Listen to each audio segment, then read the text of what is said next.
কৃষ্ণা। শ্রীমদ্ ভাগবত দশম স্কন্ধ অধ্যায় 9 শ্লোক 1-2 দামোদর লীলা।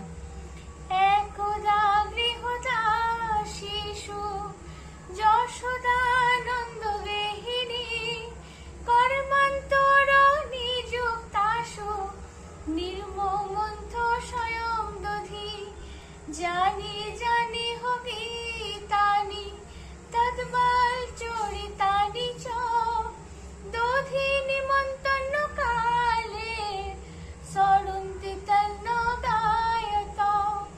অনুবাদ: শ্রী সুখদেব গোস্বামী বললেন, একদিন গৃহের সমস্ত পরিচারিকেরা যখন অন্যান্য কাজে ব্যস্ত ছিল তখন মা যশোদা স্বয়ং দধিমন্থন করতে শুরু করেছিলেন। দধিমন্থন করার সময় তিনি শ্রীকৃষ্ণের বাল্যলীলা স্মরণ পূর্বক তার সেই সমস্ত কার্যকলাপ বর্ণনা করে গান করছিলেন। হরে কৃষ্ণ।